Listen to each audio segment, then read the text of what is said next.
Vote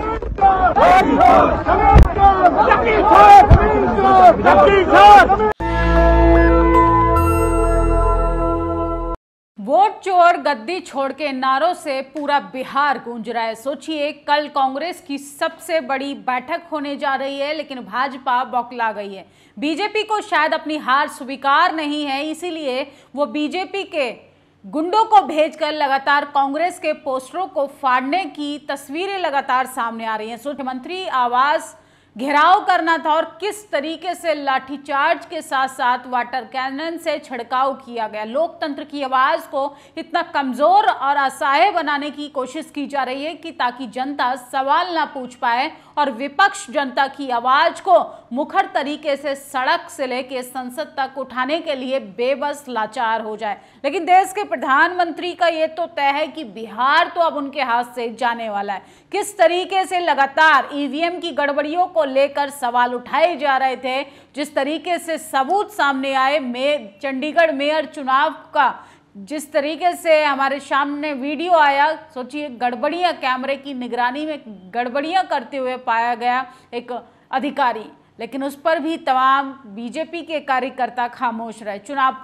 चुनाव आयोग से सवाल पूछा जाता है तो प्रेस कॉन्फ्रेंस कर अनुराग ठाकुर को अपनी सफाई देनी पड़ती है। राहुल गांधी ने जिस तरीके से बैक टू बैक 2 बार प्रेस कॉन्फ्रेंस कर इस देश का चुनाव आयोग पर भंडाफोड़ किया है, वाकई में वो काबिले तारीफ है। लेकिन सोचिए, अगर जनता के सवाल हैं, विपक्ष का शक है कि ईवीएम में गड़बड़ियों की वजह से भाजपा सरकार चुनाव जीत रही है, अगर मोदी जी को अपने ऊपर कॉन्फिडेंट है, मोदी जी को अपने किए पूरे कार्यकाल पर भरोसा है, तो कहीं ना कहीं बैलेट पेपर से चुनाव करा लीजिए, दूध का दूध और पानी का पानी हो जाएगा। कल 24 सितंबर है और बिहार में सामाजिक धरती पर कल बड़ी बैठक होने जा रही है। और सोचिए, बैठक से पहले बीजेपी इस तरीके से बौखला गई है कि देश के तमाम मुद्दों से भटकाने के लिए ध्यान को किस तरीके से तानाशाह डरा हुआ है और कांग्रेस के कार्यकर्ताओं पर लाठीचार्ज हो रहा है। सुनो वोटर चोरों, तुम हमारा बैनर हटाओगे, हम तुम्हारी सरकार हटाएंगे। तो लगातार लोग इस तरीके की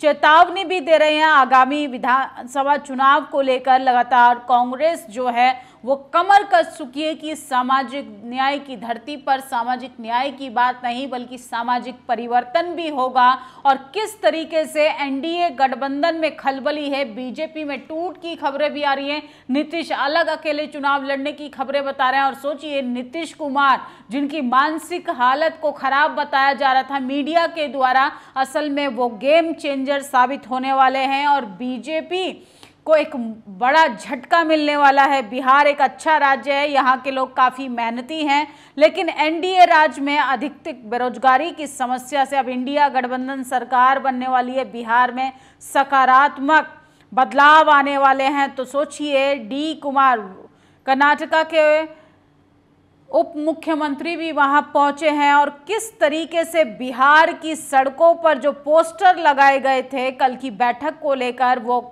तमाम बीजेपी के कार्यकर्ता उसको फाड़ने का भी काम कर रहे हैं। लेकिन बिहार की जनता एक एक वोट का हिसाब करेगी। और सोचिए किस तरीके से कार्यकर्ताओं को घसीटा गया, आप ये तस्वीरें देखिए।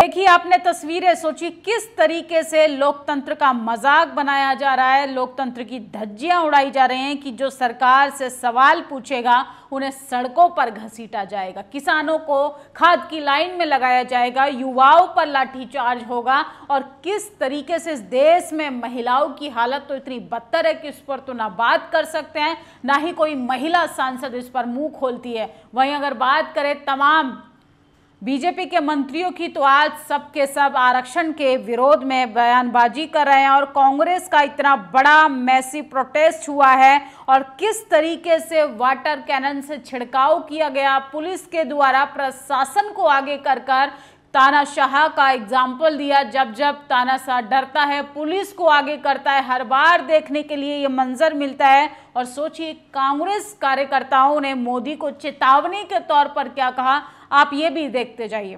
वोट चोरी वाली सरकार है वो देश के लोगों के ऊपर अन्याय नहीं कर सकती।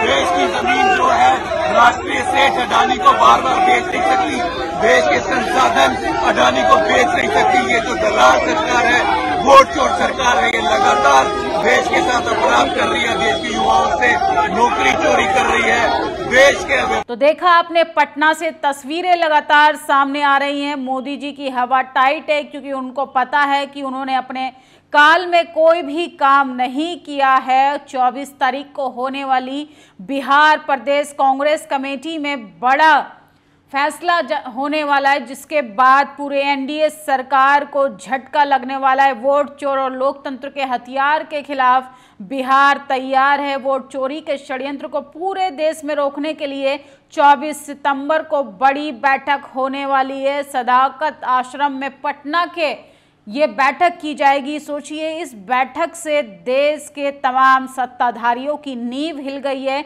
लेकिन सबसे बड़ी खबर हम आपको बता रहे हैं कि बिहार के पटना में मुख्यमंत्री आवास का घेराव करने जा रहे तमाम कांग्रेस के कार्यकर्ताओं को किस तरीके से पीटा जा रहा है, घसीटा जा रहा है, लेकिन फिर भी जनता अपनी वोट से चोट कर इस सरकार की नाक में नकेल कसने का काम करेगी, क्योंकि बिहार की जनता को अच्छे से पता है कि उड़ती चिड़िया को हल्दी कैसे लगानी है। आपकी क्या प्रतिक्रिया है, इस खबर पर अपनी राय जरूर दीजिएगा। शुक्रिया।